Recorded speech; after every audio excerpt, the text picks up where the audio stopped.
chào mừng tất cả các bạn đã quay trở lại với channel của Big City Boy, Big City. Vô này vô. Ui, ôi bà. Vậy. Không sao? Đi.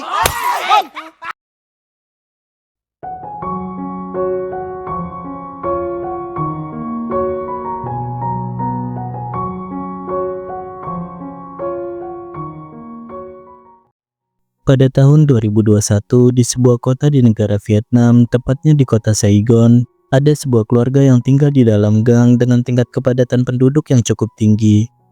Di dalam gang ini dihuni oleh keluarga-keluarga dari golongan menengah ke bawah. Di sana mereka hidup seperti sebuah keluarga besar, saling berinteraksi dan saling mengenal satu sama lain. Di sana ada seorang anak gemuk yang bernama Tun. Ia memiliki orang tua yang sering bertengkar. Tun menendang bolanya ke arah seorang pria yang bernama Bin Loy. Ia merupakan seorang agen real estate. Tun mengadukan perbuatan Bin Loy kepada ibu Bin Loy yang bernama Hai Kiao. Namun Hai Kiao malah membela Bin Loy. Di sana juga ada seorang pria bernama Tupu. Ia memiliki istri bernama Tim An. Dan mereka semua itu adalah bagian dari keluarga Basang. Seorang pria sederhana yang hidup dengan kemiskinan dan selalu menyayangi keluarganya. Hari itu, Basang mendatangi Kamle yang merupakan seorang tukang jahit. Basang ingin mengambil jahitan miliknya. Namun, Kamle yang sepertinya suka dengan Basang, ia pun meminta Basang untuk tidak terburu-buru. Ia kemudian menyediakan sarapan untuk Basang. Namun tiba-tiba saja,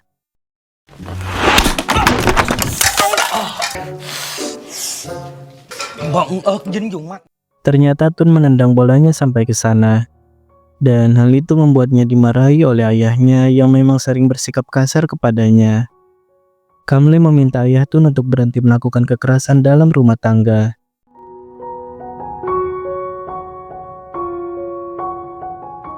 Di sisi lain ada seorang anak muda bernama Woan. Woan merupakan seorang YouTuber. Woan adalah anak Basang. Ia seringkali melakukan hal-hal gila yang tidak masuk akal di dalam kontennya hanya demi menuruti permintaan para subscribernya. Bahkan saat ini ia membuat tempat hiburan di dalam rumahnya yang kecil. City Boy, Big City. Nhắn tin để chung đi em. Em sẽ được fan page. Tao ngầu gì à?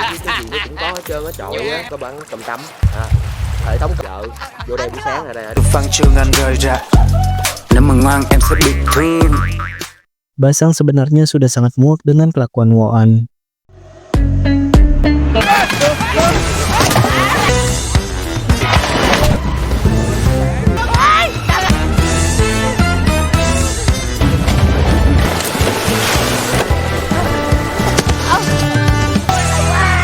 Trời cái cu đi ghê quá hết. Setelah kejadian itu, Woan sangat senang karena konten tempat hiburannya itu mendapatkan 2 juta viewers. Meskipun seluruh gang di rumahnya menjadi banjir akibat ulah Woan. Karena memang gang di rumahnya itu sangat mudah tergenang banjir. Woan kemudian menantang subscribernya untuk memberikan saran konten lainnya. Basang yang sudah tidak tahan lagi dengan kelakuan Woan, ia pun meminta Woan untuk berhenti membuat konten. Karena sejak Woan memiliki YouTube, Basang menjadi sering berurusan dengan pemerintah setempat untuk mengatasi semua permasalahan yang telah dibuat oleh Woan. Dan Woan pun menjawab penghasilan YouTube-nya mampu membiayai hidup Basang. Namun Basang mengatakan ia masih mampu membiayai hidupnya sendiri. Woan kemudian memberikan sebuah baju mahal seharga 1,6 juta kepada Basang sebagai hadiah untuk Basang. Namun Basang malah marah mendengar harga baju semahal itu. Karena dengan uang segitu, mungkin ia bisa meminta Kamle membuatkannya sebanyak 10 baju. Woan juga memberikan hadiah baju untuk adiknya yang bernama Butot. Akan tetapi, ternyata baju itu sangat kecil dan tak muat untuk Butot. Meskipun Basang sudah tidak tahan lagi dengan kelakuan Woan, namun Basang sangat menyayangi Woan. Được mà nội quay. Mày có một đứa em không bao giờ mày thương hết trơn. Lẹ đi ba thương đi. Lẹ lắm. Ba thương đi. Đi. Ông ơi. Nhanh, đi lẹ. Đến tao nữa. Đi lẹ mày á. Mày đi dọn qua kia. Mày đi qua kia ăn, để tao lau bàn, nhanh. Basang kemudian mencoba mencuci sepatu Woan yang dianggapnya sepatu itu sangat kotor. Padahal memang seperti itu corak motif dari sepatu itu. Woan pun terkejut melihat sepatunya yang seharga 15 juta dicuci seperti itu oleh ayahnya. Basang juga terkejut ketika mengetahui sepatu itu seharga 15 juta. Tiba-tiba saja Kamli datang membawakan jahitan pesanan Basang. Ternyata jahitan itu adalah celana milik Woan yang juga bernilai sangat mahal. Sebelumnya Basang melihat celana itu telah robek. Ia pun meminta Kamli untuk menjahitkan robekan-robekan di celana itu. Tak hanya itu, baju mahal milik Woan juga dipotong setengah untuk dijadikan bahan tambahan sebagai baju untuk adik Woan. Basang mengira baju itu sudah tidak dipakai lagi oleh Woan. Woan pun menjadi merasa gila dengan kelakuan ayahnya. Cảm giác Cô để lâu quá tưởng con chê. Không kệ đi về mày cắt. Chết mẹ mày chưa? Thấy cái đầm mày đẹp hả? Bọn trẻ giờ khó hiểu quá. Di malam harinya, Haegyo mengadakan sebuah acara pesta untuk merayakan kesuksesan Binloy. Binloy baru saja diangkat menjadi manajer di tempatnya bekerja. Di dalam acara pesta yang hangat itu, keluarga Woan menanyakan berapa penghasilan Woan dari YouTube. Namun Woan tak mau menjawab pertanyaan itu. Haegyo terus-menerus mengoceh meremehkan Woan. Ia bahkan membandingkan Woan dengan Binloy yang memiliki penghasilan cukup besar. Woan hanya tersenyum menanggapi semua celotehan Haegyo. Namun Haegyo terus-menerus tak berhenti merendahkan Woan. Ia meminta Woan mencari pekerjaan yang jauh lebih jelas. Karirnya sebagai YouTuber dinilai tidak akan berarti apa-apa dan tidak akan membuatnya menjadi orang kaya. Bahkan Haegyo mengatakan karir Woan hanya mendatangkan kotoran saja dari apa yang sudah ia makan. Woan yang mulai muak dengan celotehan Haegyo, ia pun memilih pulang sambil mengatakan ia ingin memakan kotoran saja di rumah. Semua keluarga Basang memang kurang menyukai Haegyo. Haegyo seringkali mengoceh dengan perkataan yang menyakiti perasaan orang lain. Meski begitu, Haegyo selalu tidak terima jika ditegur atas setiap ocehannya. Vậy hả? Nói cái gì nghe? Không nuôi được em cũng đẹp. Còn anh đã đẹp. Tak lama kemudian, Kui datang dalam keadaan mabuk sambil melempar botol dan mengacaukan pesta mereka. Vô là Gì vậy? Trời ơi thằng Quý. Kui adalah anak bungsu di keluarga Basang. Kui sangat marah karena merasa dirinya yang juga bagian dari keluarga mereka namun tak diundang di acara pesta tersebut. Kui mengatakan mereka adalah 4 bersaudara yang dikenal sebagai Gyeongsang Pukui. Akan tetapi, mengapa di pesta itu hanya Gyeongsang dan Pu saja yang bersenang-senang, sedangkan Kui tak diajak ke dalam pesta itu. Haegyo beralasan mereka tak mengundang Kui karena tak tahu di mana Kui, dan Kui seringkali membuat kerusuhan jika sedang mabuk. Kui pun menjawab bahwa dirinya tak mabuk sama sekali, sambil terus memecahkan botol minuman. Saat Kui berhasil dibujuk untuk pulang, An malah mengatakan kesalahan terbesar orang tua dari keluarga Basang adalah melahirkan anak seperti Kui. Kui pun sangat tak terima dengan ucapan An. Hal itu membuat Kui menjadi semakin menggila. Ia bahkan sampai menampar An.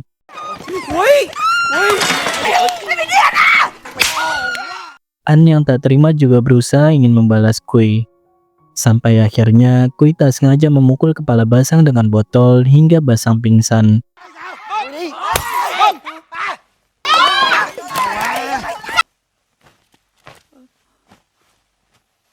Nào đã làm tao? Nào đã làm tao?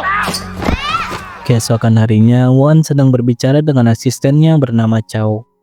Chow memberitahu ada tawaran kerja sama iklan dengan nilai yang cukup fantastis. Chow pun meminta bonus yang besar untuk dirinya. Namun Woan memintanya untuk pergi saja dari sana.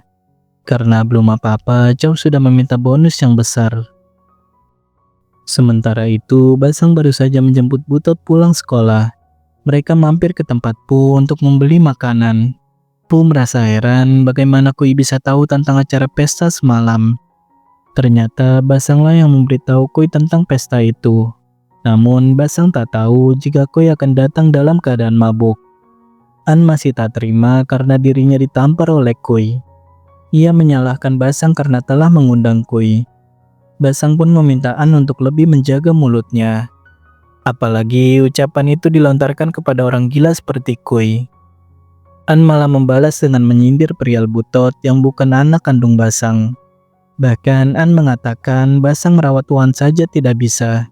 Tapi Basang malah membawa pulang seorang bayi yang entah dari mana. An juga mengatakan semua orang di gang itu tahu bahwa Butot adalah anak haram Basang. Padahal Butot juga berada di sana dan bisa mendengar ucapan An.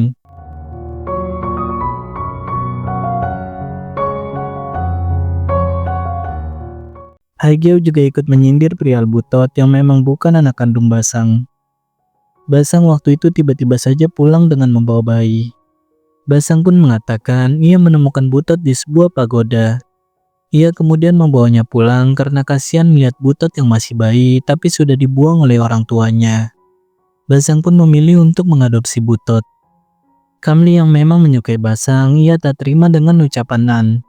Ia pun meminta Basang untuk menikah lagi agar memiliki anak kandung sendiri. Ia berharap Basang mau menikah dengannya. Di saat itu juga Basang meminta gajinya kepada Haigyo. Namun Haigyo meminta Basang untuk menjual saja rumahnya dan mencari rumah yang lebih kecil agar Basang bisa melunasi semua utangnya kepada Haigyo.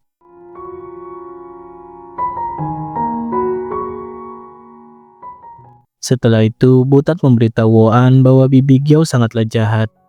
Bibi Gyo baru saja memotong gaji ayahnya karena ayahnya memiliki hutang kepada Bibi Gyo.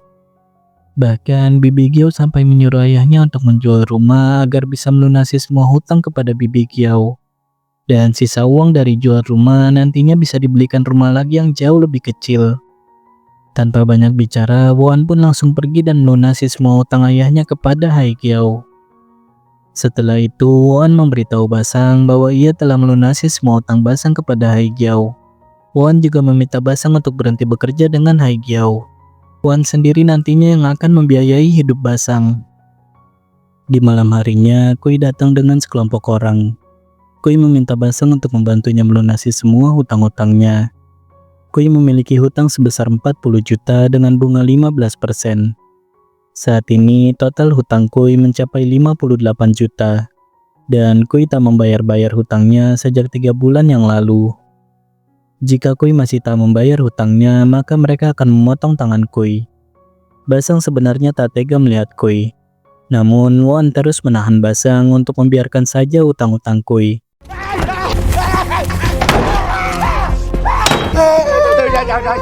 Ada yang tutup.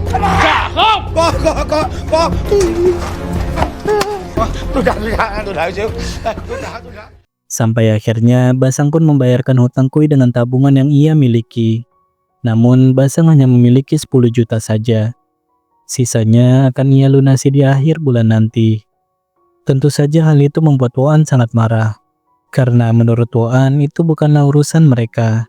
Itu adalah urusan pribadi Kui. Namun Basang mengatakan itu adalah urusan keluarga. Bagaimanapun juga Kui adalah adik bungsunya. Ia tak mungkin membiarkan Kui dianiaya oleh orang lain. Basang juga meminta Woan untuk hidup lebih hemat lagi, agar bisa membantu melunasi sisa hutang Kui. Woan pastinya tak mau membantunya. Ia bekerja keras mencari uang bukan untuk membayarkan hutang-hutang Kui. Basang pun mengatakan, anggap saja kau memberikan uang itu untukku. Jika tidak bisa, maka dirinya akan berusaha sendiri melunasi semua sisa hutang Kui. Woan pun menyerahkan semuanya kepada Basang dan Woan mengatakan Basang tak akan mampu melunasi hutang sebesar itu.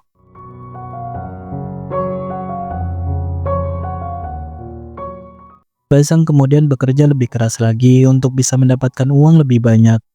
Ra nói và đứng với con nhìn phố của con có cha đồng hành con phải vững tin lên. Nãy mua cùng được cùng thịt đặc trăm ngon lắm tặng ông nè.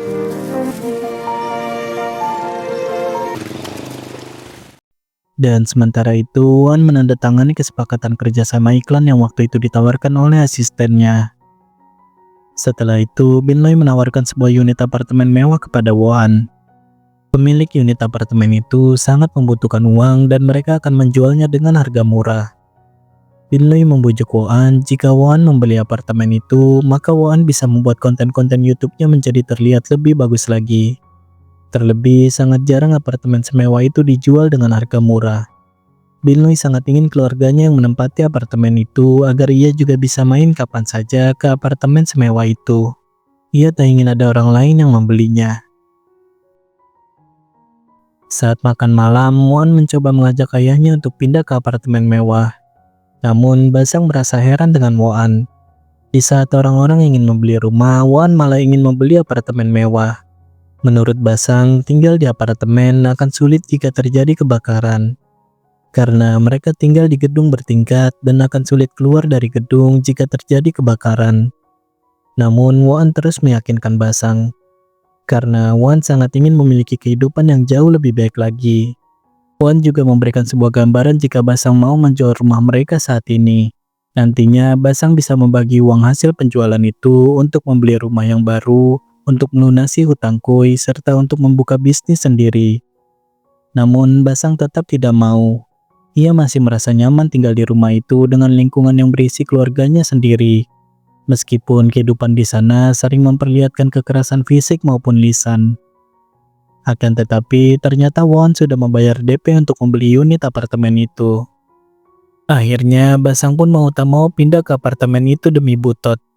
Ia juga ingin Butot tumbuh besar di lingkungan yang jauh lebih baik lagi.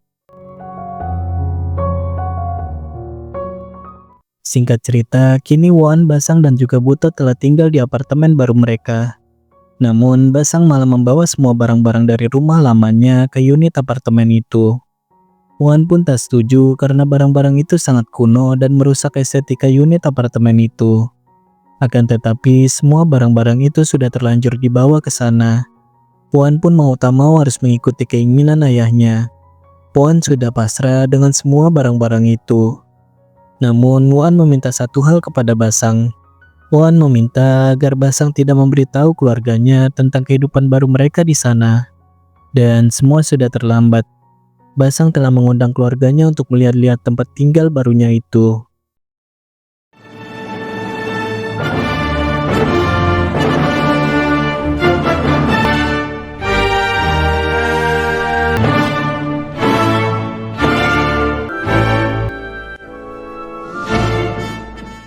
Di sana, An yang merasa Won memiliki banyak uang, ia meminta Won untuk meminjamkannya uang sebesar 2 miliar. Ia juga ingin membeli apartemen seperti itu. Ia beralasan Won harus merasa kasihan melihat dirinya dan pamannya tinggal di gang kumuh terus-menerus. Won pun menjadi semakin stres. Tak hanya itu, saat Won masuk ke kamarnya, malah ada Kui di sana. Ternyata Basanglah yang juga mengundang Kui ke sana. Namun, Won terlihat tidak senang dengan keberadaan Kui. Kui pun menjadi tersinggung dan sangat marah melihat sikap Won. Ia meminta Basang untuk mendidik sikap anaknya. Kui benar-benar sangat marah diperlakukan seperti itu dengan keponakannya sendiri. Kui merasa setiap kali ada pertemuan keluarga, keluarganya seperti tak senang dengan kehadiran dirinya. Ia pun kemudian memilih pergi dari sana. Setelah Kui pergi, Won menanyakan di mana Kui. Ternyata Kui mencuri uang di kamar Won sebesar 30 juta. Won baru menyadari Kui hanya berpura-pura marah agar dirinya memiliki alasan untuk bisa segera pergi dari sana dengan membawa uang itu. Namun, Haegyo malah merasa Won menuduh mereka semua telah mencuri uangnya. Karena hanya ada mereka saja di sana saat ini. Basang juga malah menyalahkan Won dan menganggap semua itu karena Won membuat masalah dengan Kui. Ditambah lagi, An malah mengatakan sikap buruk Won adalah karena Won tumbuh dewasa tanpa didikan dari seorang ibu. Won pun menjadi sangat kesal dengan keluarga ayahnya itu. Haegyo tidak terima karena Won berani membentak keluarga ayahnya sendiri. Haegyo merasa ia telah membantu membesarkan Won. Won pun menanyakan, apa yang kalian bantu untuk membesarkanku? Kalian hanya terus-menerus merendahkan ayahku. Bahkan saat Won masih kecil, Won pernah merasa sangat kelaparan. Won kemudian pergi ke rumah Bibi Gyao untuk meminta sedikit makanan. Namun Bibi Gyao tidak memberikan makanan kepada Won. Parahnya, Bibi Gyao malah memberikan makanan anjing kepada Won. Won hari itu benar-benar meluapkan semua marahnya kepada keluarga ayahnya yang telah ia pendam selama ini. Ia sudah tak tahan lagi dengan sikap keluarga ayahnya. Mereka sering merendahkan dan meremehkan Basang dan anak-anak Basang. Saat mereka kesulitan, Basang sering menolong mereka semua. Akan tetapi saat Basang dan anak-anaknya kesulitan, mereka tak ada yang memberikan bantuan sedikit pun. Bahkan mereka malah hanya terus-menerus mengucapkan perkataan yang menyakitkan untuk Basang dan anak-anak Basang. Mereka selalu menganggap Basang adalah pria miskin yang hidupnya penuh dengan kesialan. Haigyao dan An merasa Basang mengundang mereka semuanya untuk menyaksikan kesombongan anaknya saja. Basang pun hanya bisa menangis dan merasa kecewa dengan sikap Woan. Ia tak pernah mendidik Woan untuk bersikap seperti itu kepada paman dan bibinya sendiri. Ia tak menyangka Woan akan merusak pertemuan keluarga hari itu. Woan pun tak habis pikir dengan Basang. Semua yang ia lakukan seperti selalu salah di mata Basang. Bahkan sekalipun itu untuk membela harga diri Basang di depan keluarganya. Sedangkan apapun yang dilakukan oleh keluarga Basang selalu dianggap benar. Meskipun sikap dan ucapan mereka selalu menyakiti Basang dan anak-anak Basang. Woan hanya ingin mengajak Basang untuk memulai kehidupan baru yang jauh lebih baik lagi. Namun Basang mengatakan ia adalah ayah Woan. Jangan hanya karena Woan telah memiliki banyak uang, kemudian bisa membentak-bentak keluarga ayahnya sendiri. Woan pun menjawab, semisal ia tak punya uang, ia juga akan tetap meluapkan semua amarahnya itu cepat atau lambat. Karena ia benar-benar sudah tak tahan lagi dengan sikap keluarga Basang yang selalu merendahkan Basang. Basang pun meminta Woan untuk membiarkannya tetap di kehidupan lamanya. Di rumah dalam gang bersama keluarga tercintanya. Woan menjadi menangis karena ia sangat mencintai ayahnya. Ia tak tahu di mana kesalahan dirinya. Ia hanya berusaha ingin membahagiakan ayahnya. Kamli yang sudah mendengar semuanya, ia mencoba menasihati Woan. Sebenarnya sangat mudah untuk membahagiakan orang tua. Cukup dengan kau meminta maaf saja kepada ayahmu. Meskipun memang berat meminta maaf kepada orang tua, namun jika kau bisa melakukannya, maka itu bisa membuatnya merasa bahagia memiliki anak sepertimu.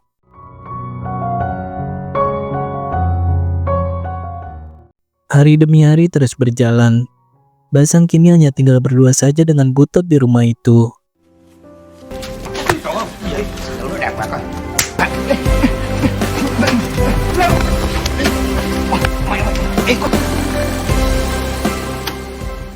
Basang juga masih terus bekerja keras sebagai pengantar beras dari toko Haigyao ke tempat-tempat para pembelinya.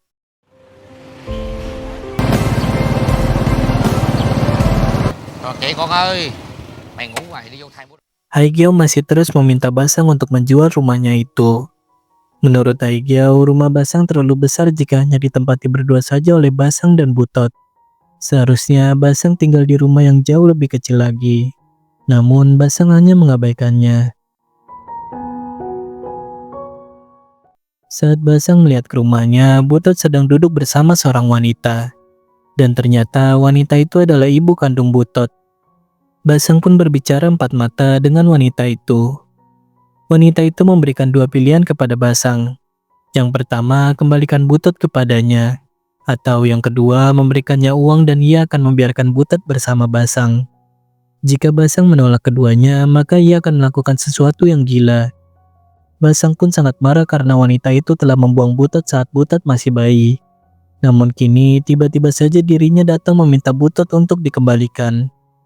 Tentu saja Basang menolak kedua pilihan tersebut. Sementara itu, Woan sedang melakukan syuting iklan dengan sebuah brand yang bekerja sama dengannya. Namun di tengah-tengah acara syuting, salah satu kru di sana melihat sebuah rekaman video yang mengejutkan. Ternyata di dalam video itu ada wanita yang mengaku sebagai ibu kandung Butot. Wanita itu bernama Nan. Nan mengatakan ia telah dihamili oleh Woan, seorang YouTuber yang baru saja naik daun. Ia dipaksa oleh Woan untuk menyerahkan hak asuh Butot kepada Woan. Bahkan Woan sampai mengancamnya jika tidak menyerahkan hak asuh Butot. Teman laki-laki Nan yang juga berada di video itu memberikan kesaksian untuk menguatkan semua pernyataan Nan. Laki-laki itu mengatakan Woan menyembunyikan semua itu dengan melarang Butot memanggilnya ayah. Butot dipaksa Woan untuk memanggilnya kakak saja. Itu semua dilakukan agar tak merusak citra Woan sebagai seorang YouTuber. Parahnya, Woan telah melakukan pelecehan pada Butot, hingga Butot memanggil ibunya untuk meminta pertolongan. Padahal semua itu hanyalah kebohongan untuk menjatuhkan Woan. Sang manajer brand pun menjadi segan untuk bekerja sama dengan Woan. Dan Woan menjelaskan bahwa wanita itu adalah mantannya. Akan tetapi apa yang disampaikan di dalam video itu semua hanyalah kebohongan. Bahkan Woan berani membayar 2 kali lipat penalti yang berlaku jika memang semua itu adalah kebenaran. Sang manajer pun percaya kepada Woan dan melanjutkan syuting iklan tersebut. Setelah syuting selesai, Woan langsung menelpon Basang. Tanpa basa-basi sedikit pun, Woan memaki-maki Basang dengan sangat kesal. Ia menyalahkan Basang karena telah membawa seorang bayi ke rumah mereka. Hingga akhirnya anak itu dijadikan senjata oleh mantannya untuk menghancurkan karir serta reputasinya. Dan dengan berat hati, Basang pun memberitahu bahwa Butot memang benar anak kandung Woan.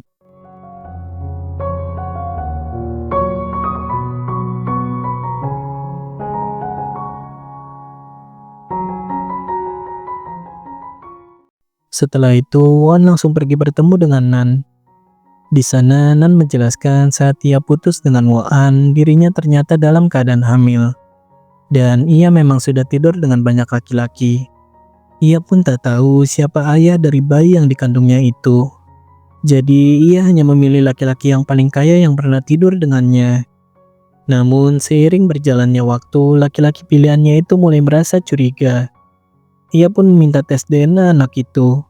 Dan ternyata itu bukanlah anaknya. Melainkan itu adalah anak dari Woan. Nan sempat menghubungi Woan berulang kali waktu itu. Namun Woan sama sekali tak menjawab teleponnya. Nan pun akhirnya menelpon Basang dan menyerahkan bayi itu kepada Basang.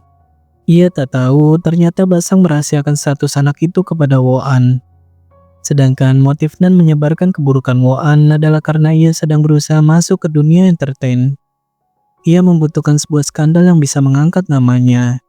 Dan kebetulan Woan adalah YouTuber yang baru saja terkenal dan sedang hangat-hangatnya digemari oleh masyarakat. Ia pun sebenarnya tak ada niat sedikit pun untuk mengambil Butot. Ia sama sekali tak peduli dengan Butot. Ia hanya butuh sebuah skandal untuk mendapat simpati dari publik agar bisa masuk ke dunia entertain dengan mudah.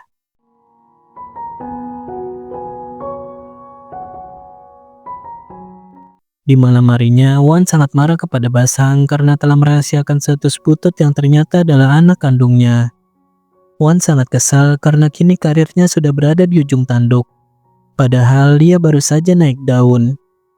Ia juga khawatir dengan perasaan Butot yang kini harus memanggil kakaknya dengan panggilan ayah dan memanggil ayahnya dengan panggilan kakek.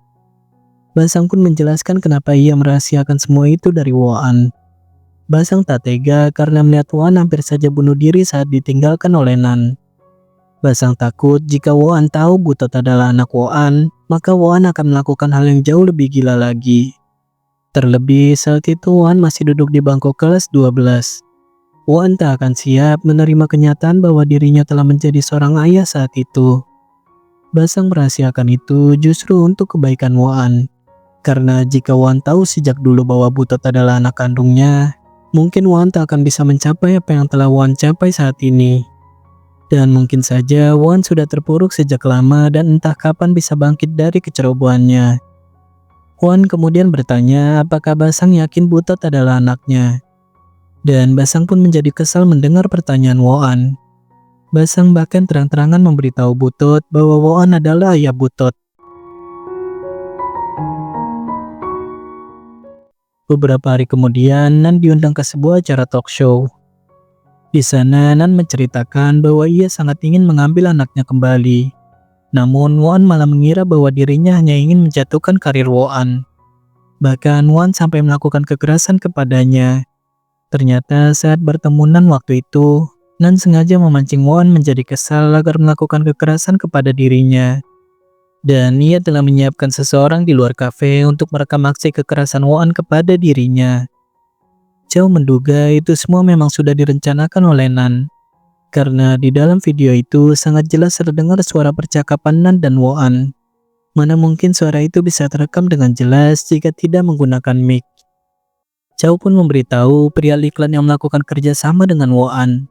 Mau tak mau, Woan harus membayar 2 kali lipat penalti sesuai dengan ucapan Woan kepada manajer brand iklan waktu itu. Setelah itu, Woan menemui Bin Lui untuk meminta membantunya menjual unit apartemennya. Binloy yang merasa kesal karena di pertemuan waktu itu Won juga telah membentaknya. Ia pun meminta pembagian hasil dengan persentase yang cukup besar untuk dirinya jika unit apartemen itu berhasil terjual. Won yang sangat butuh uang terpaksa menuruti permintaan Binloy. Di malam harinya, Basang baru sadar sekeras apapun ia bekerja, ia tetap saja tak memiliki cukup uang untuk membiayai semua tanggungannya. Basang pun akhirnya menyerah dan terpikir untuk menjual rumahnya. Ia kemudian menjual rumahnya kepada Haigyao.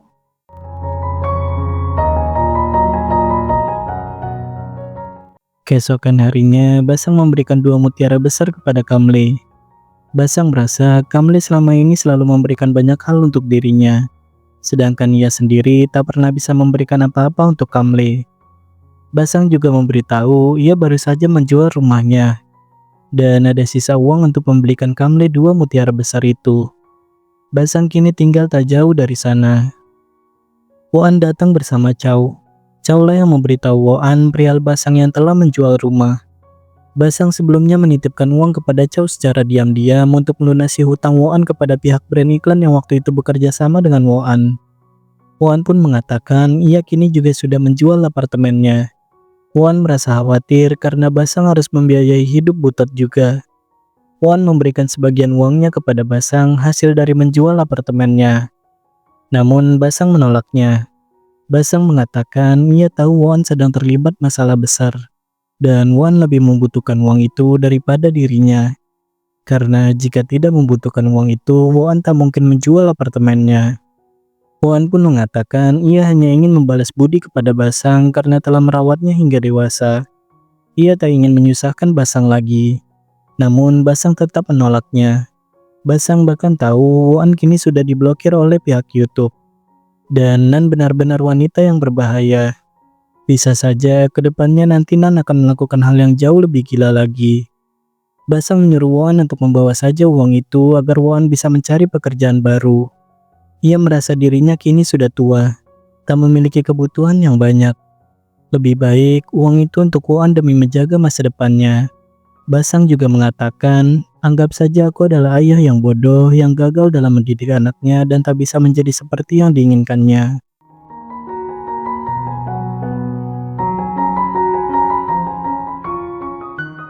Kamle juga marah kepada Basang karena tak memberitahunya perihal utang Woan dan perihal Basang yang menjual rumahnya. Kamle mengatakan ia menganggap Woan seperti anaknya sendiri dan ia masih memiliki tabungan. Ia bisa membantu membayar utang Woan. Jadi Woan tak perlu menjual unit apartemennya. Dan Basang juga tak perlu menjual rumahnya. Kamle juga meminta Basang berhenti hidup untuk orang lain. Hiduplah untuk dirimu sendiri. Namun Basang sudah sangat pusing dengan keadaannya saat ini. Ia pun memilih untuk pulang. Dan tiba-tiba saja Basang jatuh pingsan. Ông Sang đứng dậy đi. Ông sao vậy? Phú ơi Phú, mọi người ơi. Gọi điện thoại cấp cứu con. Basang kemudian dibawa ke rumah sakit. Dan dari hasil pemeriksaan dokter, ternyata Basang menderita gagal ginjal stadium akhir. Basang pun terkejut bagaimana ia bisa menderita gagal ginjal hingga stadium akhir. Dokter pun menjelaskan Basang sudah sangat lama menderita tekanan darah tinggi. Namun Basang tak pernah memeriksanya ke dokter.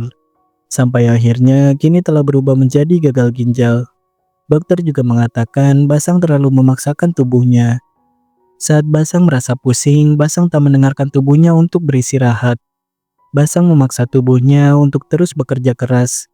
Hingga kini membuatnya menderita gagal ginjal stadium akhir. Dokter pun meminta Basang untuk mulai rutin cuci darah. Dan dokter menyarankan jika Basang memiliki uang yang cukup, sebaiknya Basang segera melakukan transplantasi ginjal. Karena jika dibiarkan terlalu lama, maka akan berakibat fatal.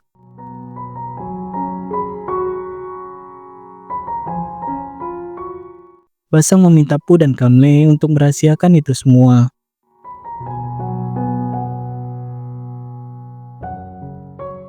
Singkat cerita, Basang kini telah kembali ke rumah.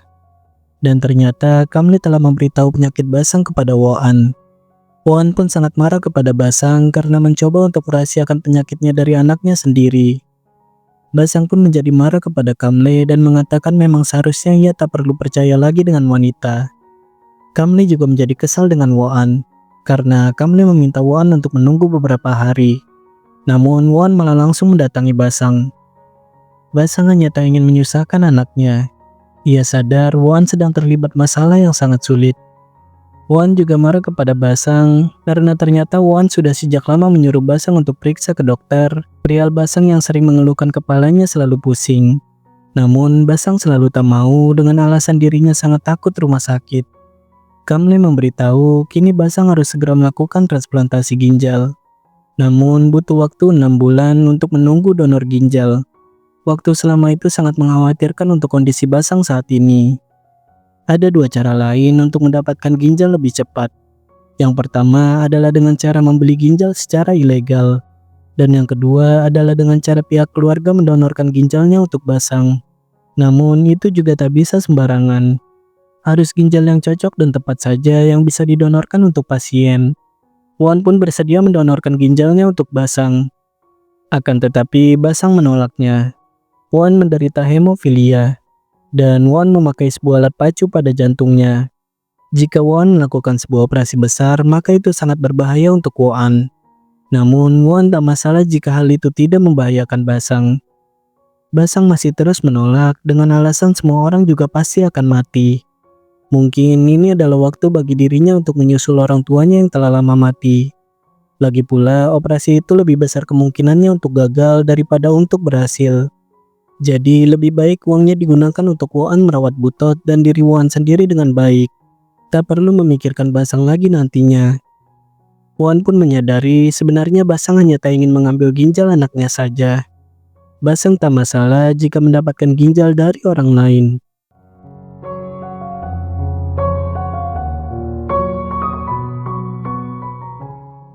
Keesokan harinya, Woan berlutut di hadapan keluarga Basang untuk meminta salah satu dari mereka mau mendonorkan ginjal untuk Basang. Terutama Woan sangat berharap dari Binloy karena Binloy masih muda dan mungkin ginjalnya jauh lebih sehat dari yang lainnya. Namun Haegyo melarangnya. Haegyo mengatakan ia telah merawat Binloy sejak kecil. Ia tak mau terjadi apa-apa nantinya jika Binloy mendonorkan ginjalnya hanya untuk seorang pria tua. Haegyo menawarkan akan membiayai operasi Basang. Namun jangan meminta lebih dari itu kepadanya. An malah mengatakan Basang itu sudah cukup tua. Jadi biarkan saja ia mati dengan takdirnya dan jangan mengorbankan Binloy sepupumu sendiri. Woan pun menangis memohon agar mereka semua membantunya. Woan sangat menyayangi ayahnya. Ia sangat ingin ayahnya sembuh dari penyakit itu. Pu kemudian menawarkan ginjalnya untuk Basang. Akan tetapi An malah marah dan menyuruh Pu untuk membiarkan urusan itu menjadi urusan Basang dan anak-anaknya saja. Karena anaknya saja tak mau memberikan ginjalnya kepada ayahnya. Pu pun menjadi kesal karena Basang adalah keluarganya. Pu juga tahu Woan tak bisa mendonorkan ginjalnya karena Woan memiliki penyakit jantung. Jika saja Woan bisa, Pu yakin Woan akan langsung memberikan ginjalnya untuk Basang tanpa perlu memohon-mohon kepada mereka seperti ini. An malah menjadi semakin marah karena baru kali ini Pu berani membentak dirinya. An merasa selama ini Pu tak bisa apa-apa untuk membahagiakan dirinya. Jika dengan 2 ginjal saja tak bisa, apalagi dengan hanya 1 ginjal. Pu benar-benar sudah tidak tahan lagi dengan sikap istrinya itu.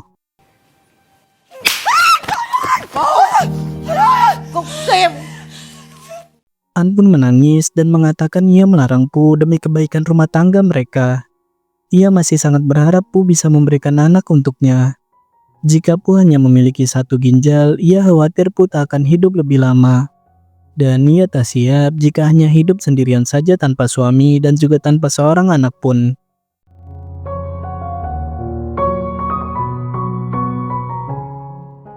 Woan kemudian tiba-tiba teringat masih ada 1 keluarga Basang lagi. Siapa lagi jika bukan seorangku yang tak ada di sana? Singkat cerita, Woan mengantar Kui untuk melakukan pemeriksaan. Kui bersedia mendonorkan ginjalnya. Dan kebetulan dari hasil pemeriksaan, ginjal Kui sangat cocok untuk Basang. Namun Woan sedikit curiga dengan Kui yang tiba-tiba saja menjadi baik seperti itu. Ternyata Kui memang sedang membutuhkan uang untuk membayar hutang. Akan tetapi ia menutupi itu dari Woan. Ia mengatakan ia benar-benar tulus ingin membantu Basang kakaknya sendiri. Woan pun tak percaya begitu saja. Woan kemudian langsung memberikan uang 10 juta kepada Kui. Jika nanti operasinya berhasil, maka Woan akan memberikan uang lagi kepada Kui. Kui pun mengatakan ia sebenarnya bisa hidup tanpa membutuhkan uang. Tapi Woan memberikan uang itu secara sukarela. Jadi mau tak mau dirinya harus menerima uang itu.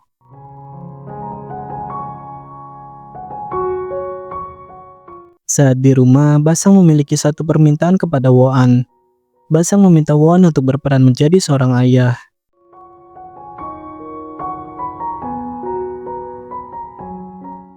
Basang menyuruh Woan untuk mengajak Butot pergi jalan-jalan.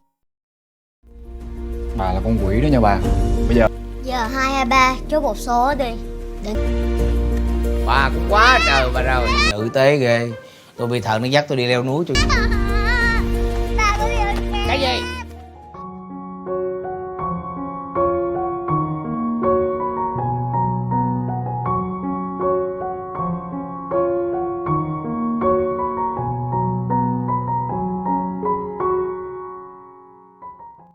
Setelah itu, Basang menelpon Kui.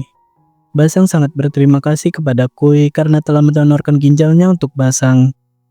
Kui pun mengatakan anggap saja itu semua untuk membalas budi kepada Basang. Ia tak memiliki uang, namun ia memiliki 2 ginjal. Basang berjanji setelah operasi nanti ia akan memberikan sedikit modal usaha untuk Kui agar bisa memulai kehidupan baru yang jauh lebih baik. Dan Kui berkata sebenarnya alasan ia mendonorkan ginjalnya untuk Basang karena di keluarganya hanya Basang saja yang menganggapnya sebagai manusia. Sedangkan yang lainnya hanya menganggap dirinya sebagai sampah dan benalu di dalam keluarga.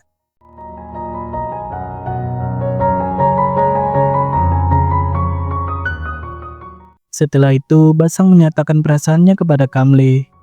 Basang selama ini selalu menolak Kamle dan berusaha menutupi perasaannya. Semua itu ia lakukan karena ia takut Kamle sama seperti istri Basang sebelumnya. Istrinya dahulu meninggalkan dirinya karena tak tahan hidup menderita bersama Basang. Ditambah lagi dengan sikap dan ucapan keluarga Basang yang seringkali menyakiti hati. Basang tak mau Kamle juga merasakan itu jika semisal Kamle menikah dengannya. Namun Kamle malah menjawab, ia bukanlah tipe wanita yang takut menderita. Bahkan jika ia telah menjadi istri Basang, ia akan memiliki hak bersuara untuk membela Basang jika Basang masih terus direndahkan. Ia juga akan mencekik siapa saja yang berani menyakiti hati Basang. Kamle pun meminta Basang untuk tidak berasumsi sendiri dan menjadikan asumsi itu sebagai alasan untuk tidak menikahi dirinya. Dan Basang sangat berterima kasih kepada Kamle karena Kamle selama ini sangat setia menemaninya.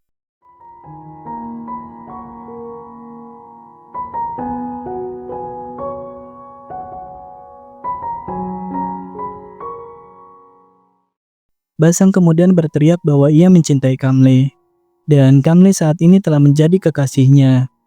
Basang melakukan itu semata-mata untuk berjaga-jaga, semisal operasinya nanti gagal dan ia tak bisa melihat Kamle lagi.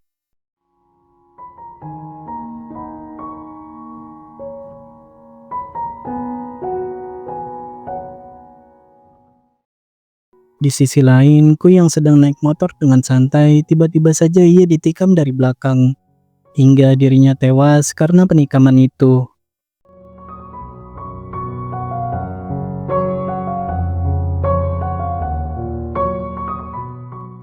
Keesokan malamnya, keluarga Basang berduka atas kematian Kui setelah pemakaman Kui. Haegyo merasa sangat sedih karena sepanjang hidup Kui tak pernah memiliki kehidupan yang layak. Bahkan di akhir hidupnya, Kui harus mati dengan cara yang mengerikan. Meski begitu, An masih saja mencaci Kui. An mengatakan Kui memang pantas mati seperti itu. Wu meminta An untuk berhenti mencaci Kui yang sudah tiada. Dengan kematian Kui, tentu saja Basang tak jadi mendapatkan donor ginjal dari Kui. Woan pun menawarkan ginjalnya saja untuk Basang. Namun, Basang tak mau ginjal anaknya. Basang tak ingin masalah dirinya membuat orang lain menjadi menderita. Terlebih itu anaknya sendiri. Menurut Basang, operasi itu juga belum tentu akan berhasil. Jika Woan terlanjur mendonorkan ginjalnya sedangkan operasi itu malah gagal, maka Woan kemungkinan besar tidak akan bisa bertahan hidup lebih lama. Dan Basang khawatir nantinya tak akan ada lagi orang yang merawat Butot. Haigyao pun mengatakan dirinya bersedia akan merawat Butot jika terjadi sesuatu kepada Basang dan Woan. Namun Basang tetap tidak mau mengambil ginjal anaknya sendiri. Ia tak mau hidup hanya untuk melihat anaknya mati karena memberikan ginjal kepada dirinya. Woan merasa kesal karena Basang terlalu egois. Woan hanya ingin membantu ayah yang sangat ia cintai. Akan tetapi Basang selalu menolak dan hanya memikirkan keinginan Basang sendiri saja.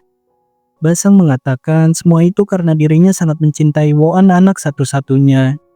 Woan menjadi ikut kesal karena seakan hanya Basang saja yang boleh mencintai anaknya. Sedangkan anaknya tak diberikan ruang untuk mencintai ayahnya sendiri. Sampai akhirnya Basang pun akan menuruti kemauan Woan. Setelah itu Basang berbicara dengan Butot. Basang meminta Butot berjanji untuk mencintai Woan sebagai ayah kandungnya. Karena ayah Butot sangat mencintai Basang.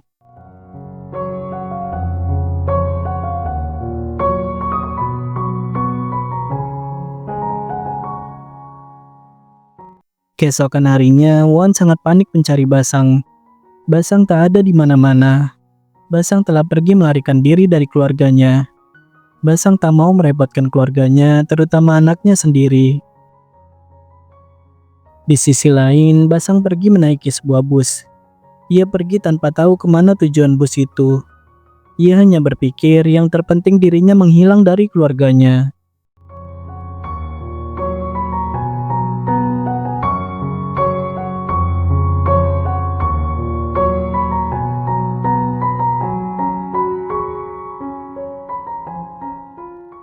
Woan masih terus mencari Basang ke tempat-tempat biasa Basang mengantarkan beras.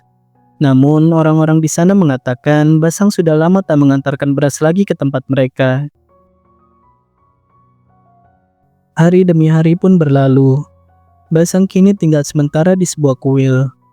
Dan ia mengabdikan dirinya sebagai penjaga kuil.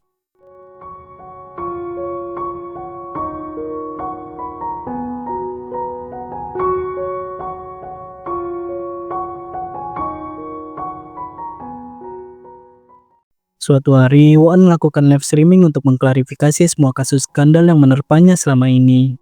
Namun, Butot tiba-tiba saja meminta bantuan untuk mencari kakeknya yang telah hilang sejak lama. Woan pun menjadi sangat marah kepada Butot, karena Woan tak mau videonya dicampur adukan dengan masalah pribadi keluarganya. Woan takut itu akan menjadi masalah lagi jika orang-orang berasumsi secara liar. Butot juga menjadi kesal karena ia hanya ingin bertemu kembali dengan kakeknya bagaimanapun caranya. Ia sangat mengkhawatirkan keadaan kakeknya di luar sana. Butot pun mengatakan ia sangat membenci ayahnya, dan ia ingin bersama kakeknya saja. Woan kemudian melihat album foto keluarganya yang sama sekali tak ada foto Basang di dalamnya. Selama ini hanya Basang saja yang selalu menjaga foto keluarganya. Sedangkan dirinya tak memiliki foto sama sekali.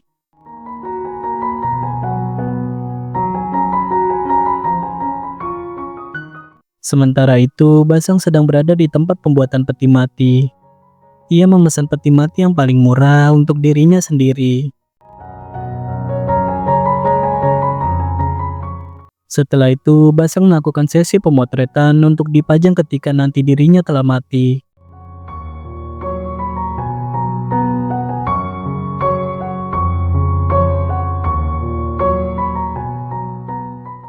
Di sisi lain, Woan kembali melanjutkan live streamingnya. Kini pikiran Woan mulai terbuka untuk mencari Basang melalui videonya yang ditonton oleh banyak orang. Woan mengakui bahwa ia telah memiliki anak berusia 6 tahun. Selama ini, ia tak tahu bahwa dirinya telah memiliki anak karena ayahnya menyembunyikan kenyataan itu darinya. Ia hanya tahu anak perempuan di rumahnya itu adalah adiknya. Yang ternyata itu adalah anak kandungnya sendiri yang telah dirawat dengan sangat baik oleh ayahnya selama 6 tahun. Woan mengatakan dirinya yakin tak ada ayah yang sebaik ayahnya. Woan kemudian menantang para viewersnya. Selama ini, para viewersnya lah yang selalu memberikan tantangan kepada Woan. Namun kini, Woan yang akan menantang mereka semua. Won menanyakan kapan terakhir kali kalian berfoto dengan ayah kalian. Jika kalian tak ingat, maka Won menantang mereka untuk berfoto dengan ayah mereka masing-masing sesegera mungkin. Jangan sampai menyesal seperti dirinya. Karena Won belum pernah sekalipun berfoto bersama ayahnya sendiri. Hingga kini ayahnya telah hilang entah kemana. Dan ia hanya bisa menyesali semua waktu yang telah berlalu bersama ayahnya. Karena sejak kecil hingga dewasa, ia tak pernah sekalipun berfoto bersama ayahnya sendiri. Hingga kini, ia sudah tak bisa berfoto dengan ayahnya. Won berharap Basang juga menonton videonya itu. Won benar-benar meminta maaf kepada Basang atas semua kesalahan dan kenakalan dirinya selama ini kepada Basang. Ia bahkan merasa tak sempat untuk membalas semua kebaikan Basang kepada dirinya. Ia hanya bisa menyesali keadaan saat ini. Keadaan yang memaksanya harus kehilangan ayahnya sendiri sebelum ia bisa membahagiakan ayahnya. Won juga menyampaikan pesan untuk Basang. Jika Basang menonton videonya, maka Won meminta Basang untuk pulang demi Butot. Butot sangat merindukan dan membutuhkan Basang. Won mungkin adalah ayah kandung Butot. Akan tetapi, hanya Basang saja yang benar-benar menjadi ayah di dalam hati Butot. Won juga mengingatkan Basang tentang pesan Basang kepada Won waktu itu. Saat itu, Basang meminta Won untuk berperan menjadi ayah Butot. Dan sekarang, Won meminta Basang untuk berperan sekali lagi menjadi ayahnya. Won meminta Basang agar mengizinkannya untuk terus menjadi anak Basang.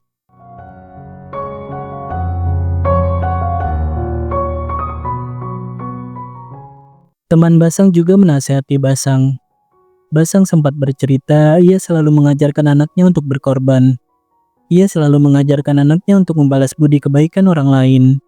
Namun, ketika anak Basang ingin berkorban dan membalas budi kepada Basang, Basang malah pergi melarikan diri.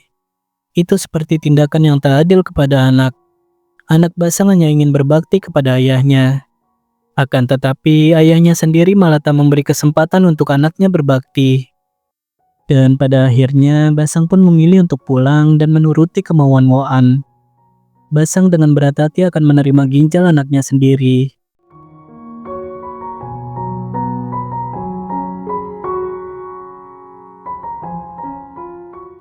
Basang pun akan menjalani operasi donor ginjal dari Won.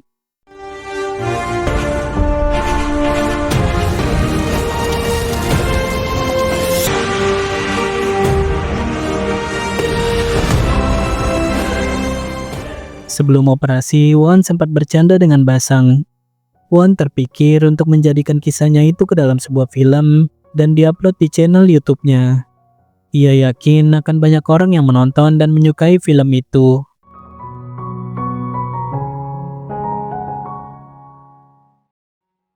Dan operasi mereka pun dimulai. Won sangat tegang dengan operasi itu.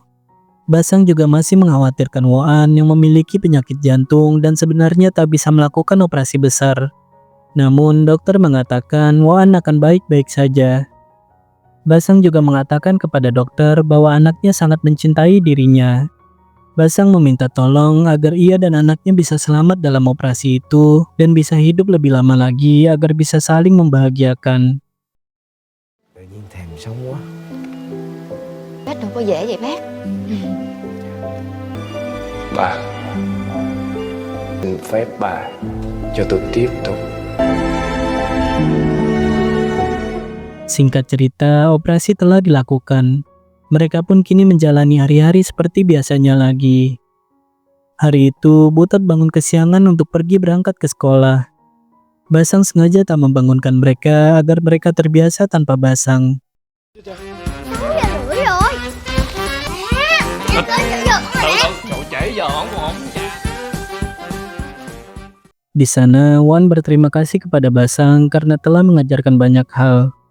Dan Basang juga berterima kasih kepada Won karena Won juga telah menyadarkan Basang banyak hal.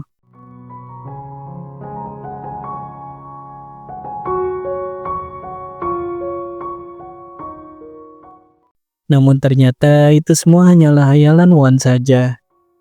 Yang sebenarnya terjadi, Basang tak selamat saat operasi waktu itu. Won hanya sedang berbicara di depan foto mendiang ayahnya. Dan seperti biasa, jangan lupa klik dulu tombol subscribe-nya dan sampai jumpa lagi di video Istoma selanjutnya.